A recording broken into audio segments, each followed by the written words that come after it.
네, 여러분들 어제 오늘 새해 복 많이 받으십시오라고 인사 많이 나누고 계시죠?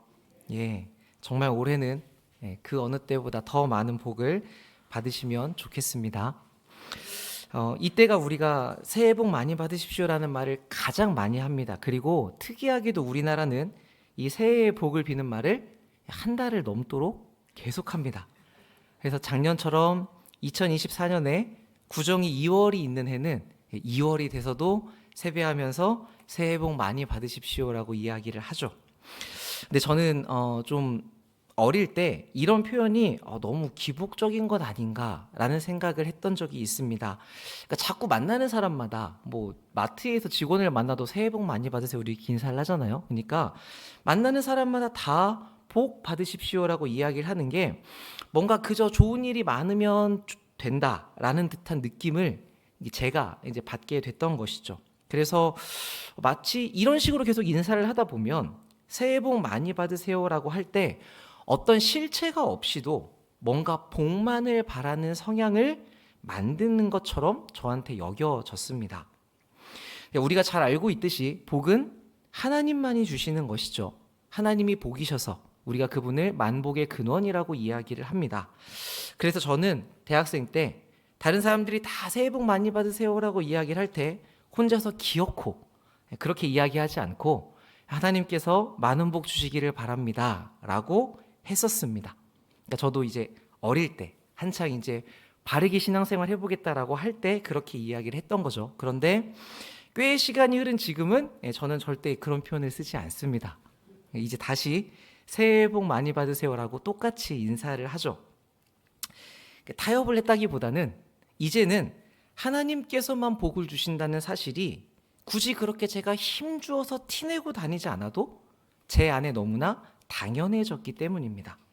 그래서 새해 복 많이 받으세요라고 인사를 해도 예전처럼 야 이거는 뭔가 기복을 조장하는 것 같다 이렇게 제가 느끼지 않고 그 말을 하면서도 안에 하나님께서 복 주시기를 바란다는 내용을 담게 되는 것이죠.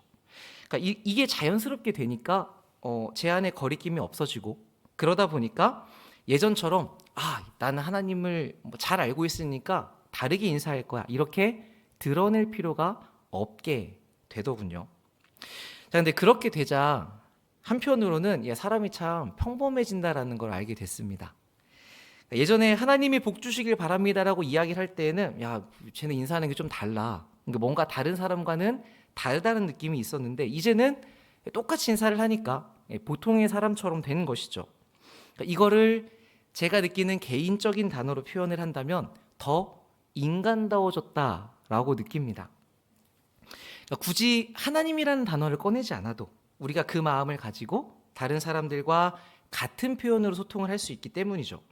자, 그렇지만 지금의 제가 새해 복 많이 받으세요라고 이야기를 하는 것과 20살의 제가 새해 복 많이 받으십시오라고 얘기하는 건 그 안에 담긴 내용이 다릅니다.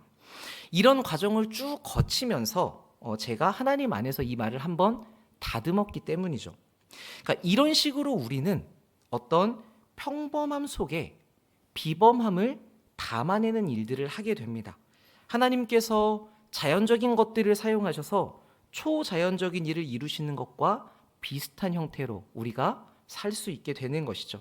그래서 저는 교회에서 어떤 분을 만나더라도 이런 과정을 겪으시면 좋겠다라는 추천을 꼭 해드립니다. 지금까지는 별 생각 없이 해오던 대로 하던 어떤 거를 이게 하나님 앞에서 옳은 것인가? 하나님을 아는 지식 안에서 여러분들이 고민하기 시작하고 또 충돌하고 깨지면서 더 하나님 앞에서 바르게 살고자 하는 방향으로 가보는 것이죠. 근데 우리가 신앙생활을 하면서 그렇게 살기 위해 노력하고 있다고 생각하는 경우가 많지만 제가 얼마 전에 본 짧은 글귀가 그런 우리들에게 일종의 경고를 들려주는 것 같았습니다. 잠깐 띄워주시면 제가 읽어드릴게요. 자신이 잘 안다고 자처하면서도 중대한 사안을 성경적 관점에서 숙고하려고 노력하지 않는 사람들이 있다. 영화 배우 누군가가 이혼하려고 하는 데는 관심이 있지만 그 주제에 대한 가르침을 성경 어디에서 찾을 수 있는지 말하지 못하는 그리스도인들이 참으로 많다. 자, 여기서 이제 이 말씀을 보시면서 그런데 마태복음 19장을 보시면 예수님 이혼하지 말라고 하셨는데 이렇게 생각하시면 안 됩니다. 그런 문자적인 답을 꺼내라는 이야기가 아니라 내 삶의 모든 영역에서 하나님이 어떻게 살기를 원하시는가를 우리가 성경적 관점으로 말할 수 있는가. 여러분이 평소에 거기에 대한 고민이 있고 그래서 거기에 대한 다른 사람에게 설명해 줄 내용을 가지고 계신가에 대한 이야기를 하고 있는 것이죠. 그래서 우리는 우리가 마주하는 삶의 다양한 영역들에 대해서 여러 주제들에 대해서 하나님의 말씀이 무엇이라고 가르치는지 예수님께서 어떤 모습으로 보여주셨는지를 계속해서 고민할 필요가 있습니다. 자, 그런데 제가 오늘 여러분들에게 드리고 싶은 말씀은 거기서 끝나서는 안 된다는 겁니다. 우리가 이렇게 하나님 앞에서 바르게 살고자 하는 방향으로 계속 가다 보면 어떻게 살아야 된다라는 거를 아는 데까지는 오거든요. 근데 이거는 내가 아는 것이지 아직 나의 것은 아닙니다. 그래서 저는 이 부분을 생각할 때마다 그게 마치 그 땅 따먹기 같다는 생각을 하곤 합니다. 여러분 어릴 때 다 해보셨죠? 네. 요즘에는 서울 사는 친구들도 땅 따먹기가 뭔지 모르는 사람들이 많아요. 30대인데 모르더라고. 비석치기를 해본 적이 없다고.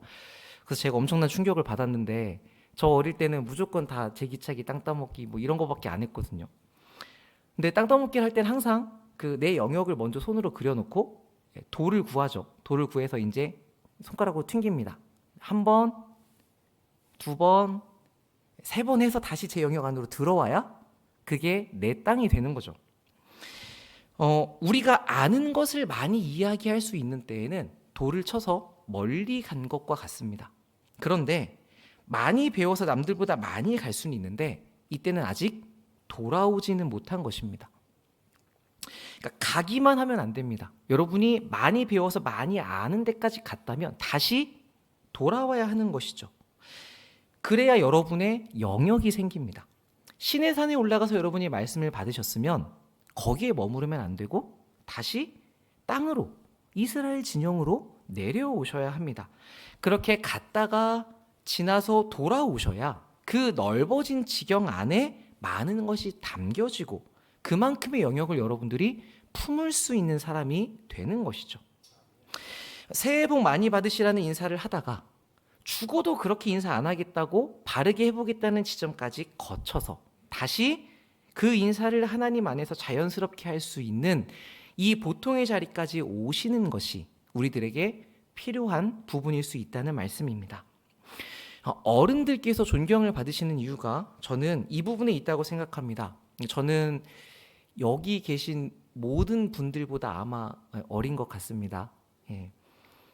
그래서 제가 여러분들에게 옳은 것을 말씀드릴 수는 있는데 아직은 상대적으로 여러분들보다 그 일을 많이 경험하지는 못했죠. 그래서 실제로 그 일을 품고 해결하는 게 얼마나 어려운지를 아는 그 내공은 부족합니다. 그런데 참된 어른들은 그 살아낸 깊이를 보여주시지 않습니까? 그걸 볼 때 후배들은 깨닫고 감동을 받고 존경하는 마음을 품습니다.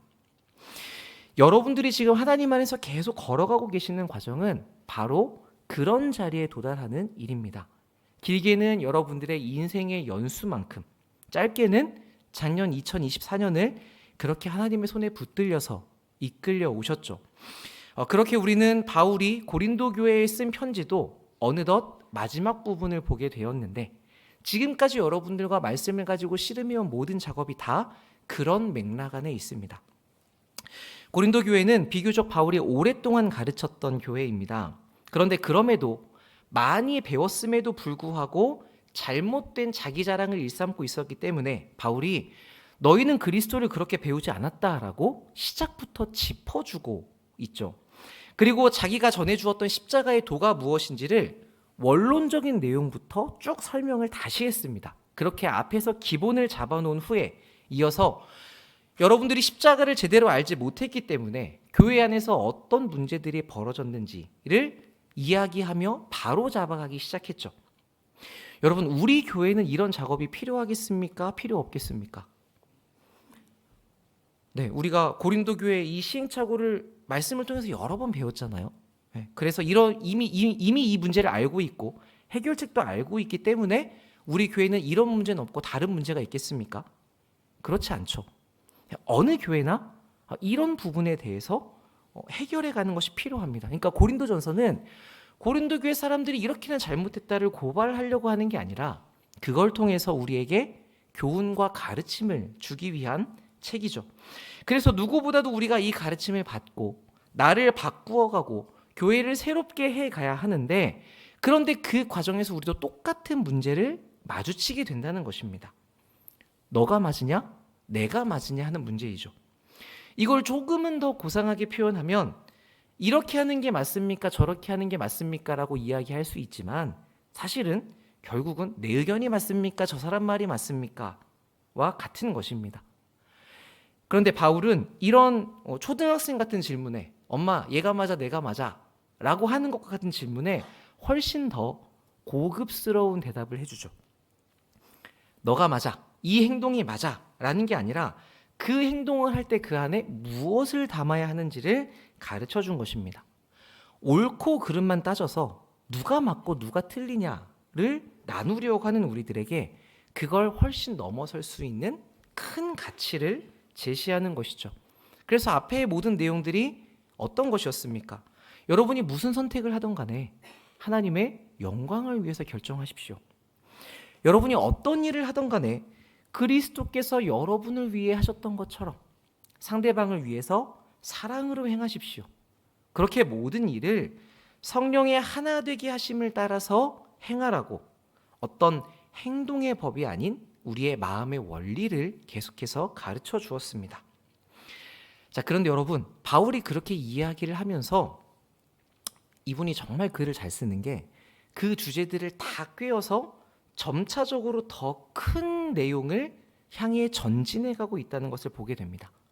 근데 우리는 보통 이제 설교로 들으니까 몇 장 몇 절 이렇게 끊어서 보니까 뭐 음행에 대한 문제, 뭐 결혼에 대한 문제, 음식 문제 이렇게 주제별로 생각하기 쉬운데 쭉 읽어가시면서 전체적으로 살펴보시면 바울은 너희가 영적인 아기라서 지금 자랑하고 있는데 거기서 멈추면 안 된다. 나만 맞다는 생각으로 자기를 위해 살지 말고 배우고 자라감에 따라 하나님의 영광을 위해서 선택하는 일들을 더 넓혀가라고 이야기를 하죠. 그러면서 나는 잘하고 있다고 생각할 수 있잖아요. 나는 하나님의 영광 위해 살고 있어. 근데 그게 끝이 아니라 다른 사람이 실족하지 않도록 다른 사람을 위하여서 너희가 사랑으로 행해야 된다라고 더 확장시켜 줍니다. 그렇게 우리가 추구해야 될 더 높은 목표를 갈수록 제시하고 있죠. 그 순서를 따라서 우리가 지난 시간 보았던 14장까지 도착을 한 것입니다. 그리고 이 14장에서 바울은 성령의 선물이자 능력이었던 은사까지도 영적으로 탁월한 사람들이 갖는 어떤 전유물이 아니라 영적으로 어린 사람들, 은사가 없는 사람들, 하나님을 모르는 사람들을 세우는 일에 쓰여야 그게 의미가 있다고 가르쳤던 것이죠.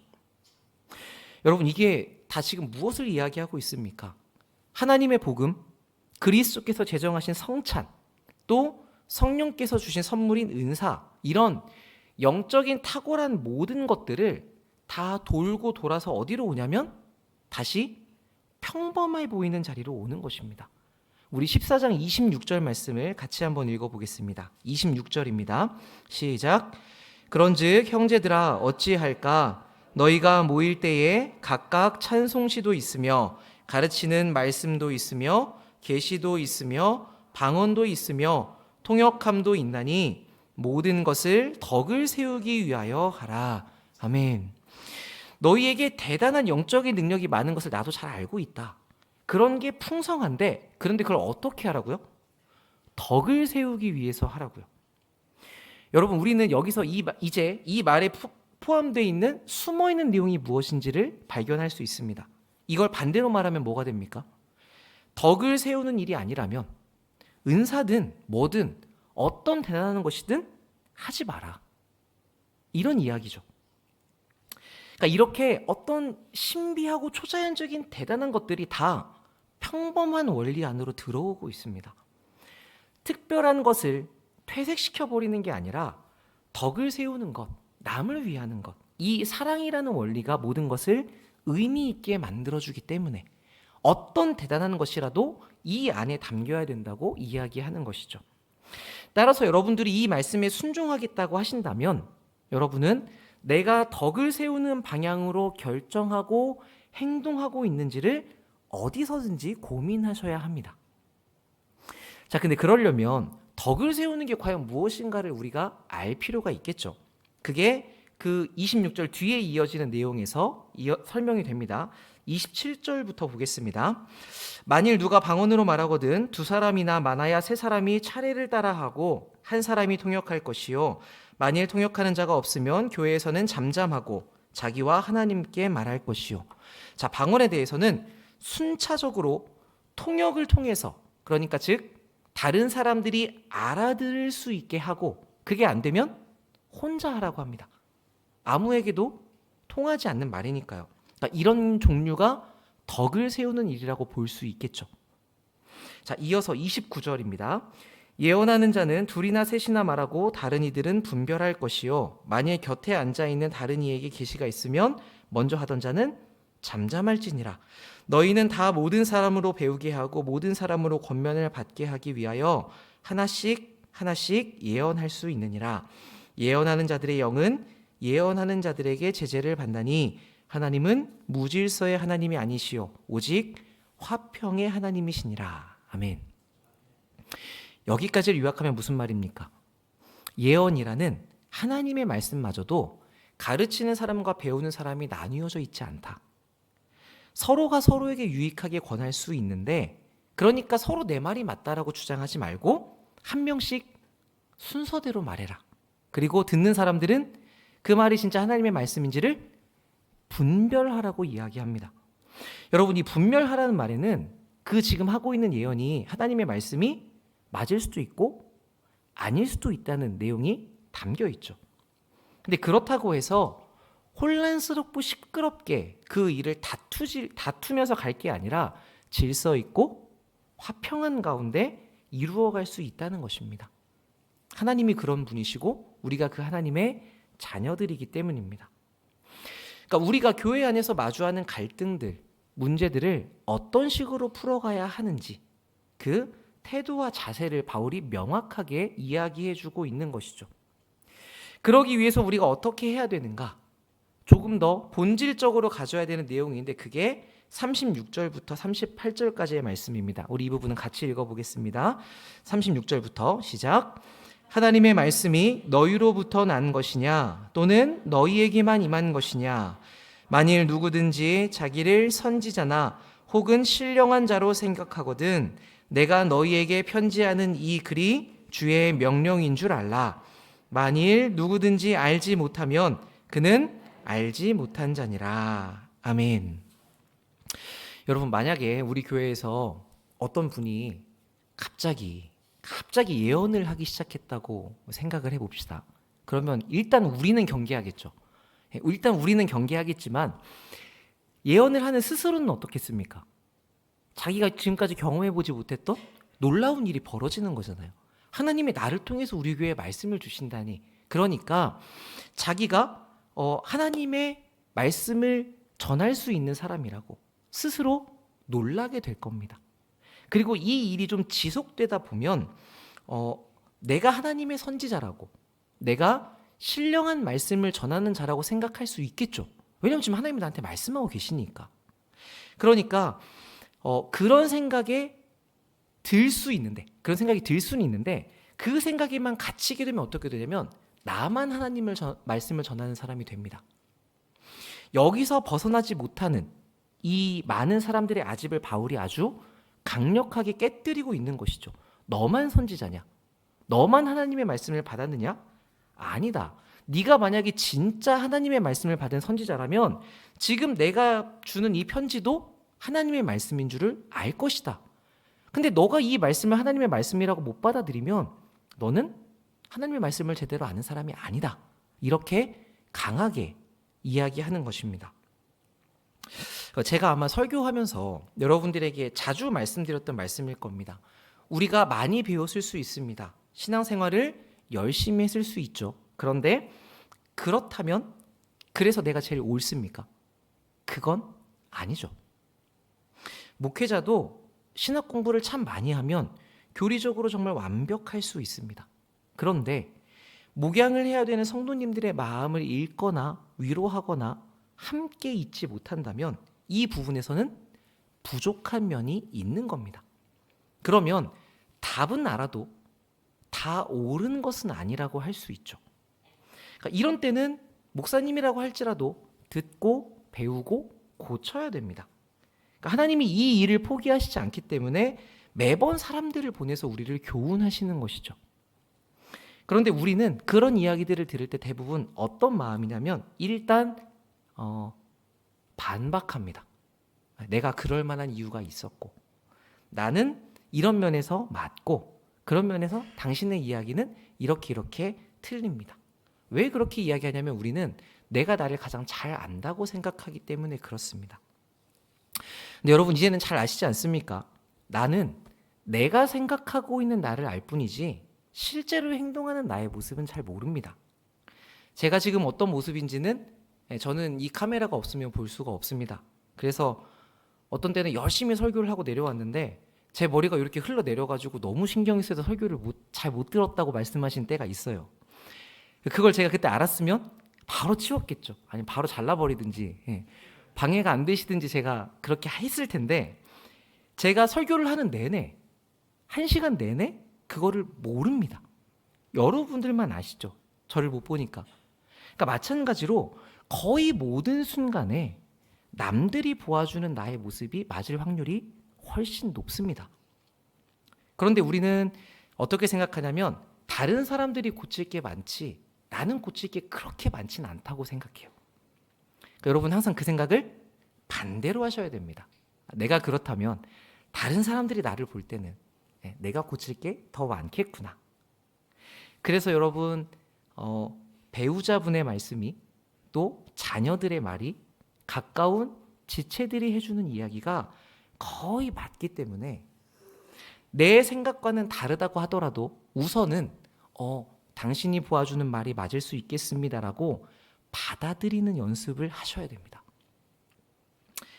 겉으로 말만이 아니라 얼굴은 막 인상 엄청 쓰고 있는데 그래 네 말이 맞을 수도 있겠다 이렇게 하시는 게 아니라 진짜 마음으로 내가 못 봤지만 그 말이 맞을 수 있겠어 라고 받아들이시고 그걸 가지고 가셔서 하나님 앞에서 돌아보시고 기도하시는 게 필요한 거죠. 요한이 이야기하지 않았습니까? 보이는 형제를 사랑할 수 없으면 보이지 않는 하나님을 사랑할 수 없다. 저는 그 원리를 여기에서도 적용할 수 있다고 생각합니다. 보이는 사람이 해주는 말을 듣지 않으면 우리는 보이지 않는 하나님의 말씀을 제대로 받을 수 없습니다. 우리 교회 내년의 표어가 말씀의 반석 위에 세워진 교회이죠. 그러려면 이 말씀을 내 반석으로 삼기 위해서 우리가 이걸 먼저 연습할 필요가 있을 것 같습니다. 다른 사람의 말을 듣는 게 참 어렵습니다. 이렇게 말씀을 드리는 저도 진짜 말을 안 듣는 사람 중에 한 명이거든요. 그래서 제가 엄청 혼나고 엄청 싸우고 엄청 다투면서 왔기 때문에 저도 이 말씀을 자주 드리는 것 같아요. 일단 뭐가 좀 얘기를 듣기 시작하면 기분이 나쁘고 넌 왜 나를 잘 모르면서 그렇게 얘기를 하냐 생각이 들고 화가 나고 막 그건 그럴 만한 이유가 있었다라고 이야기하고 싶은 경우들이 많죠. 그런데 거기서 일단 그걸 참으시고 진정하시고 우선은 받아들여 보려는 태도를 갖추시는 것이 우리에게 필요한 것 같습니다. 그러니까 이거 하라고 하나님께서 여러분들에게 여러 사람들을 보내시는 것일 수 있습니다. 우리는 교회에 있으면서 사람 때문에 참 힘들어 하잖아요. 나는 지금 잘 지내고 있는데 저 사람은 왜 와가지고 나를 흔들고 그거 좀 괜찮아졌다 싶으면 왜 또 다른 사람이 와서 나를 힘들게 하는가.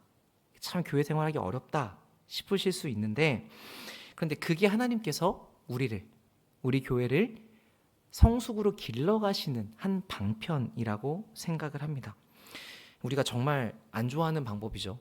선호하지 않는 방법인데 근데 또 한편으로 생각해 보시면 이것만큼 확실한 방법이 또 없습니다. 그렇지 않으면 우리가 하나님 앞에서 잘 돌아볼 일이 없으니까요. 하나님이 그걸 포기하지 않으셔서 지금까지 여러분들에게 정말 많은 천사들을 보내셨을 텐데 우린 그 수가 얼마나 많은지 잘 헤아리지 못하죠. 그 많은 일들을 겪고서도 우리는 지금도 여전히 나만 선지자라고, 내가 신령하다고, 내가 맞다고 생각할 수 있습니다.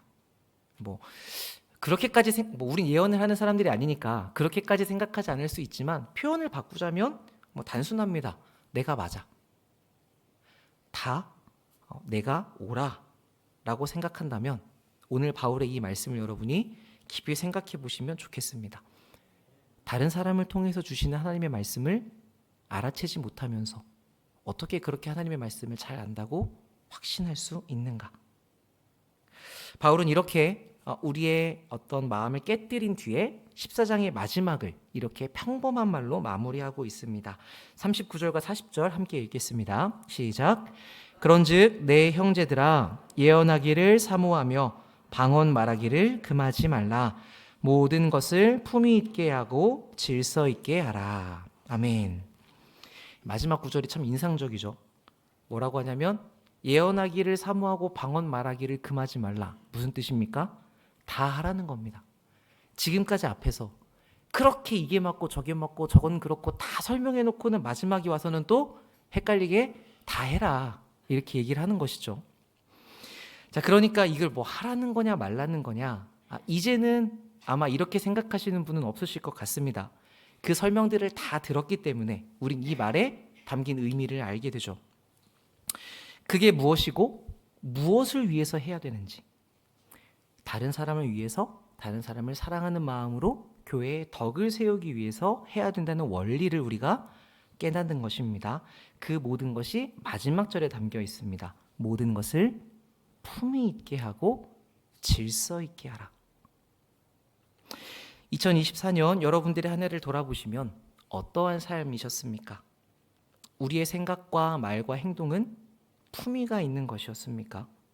여러분이 교회 안에서 어떤 문제를 해결하고 직면하고 또 풀어가실 때 그 일들은 질서가 있게 진행이 되었습니까?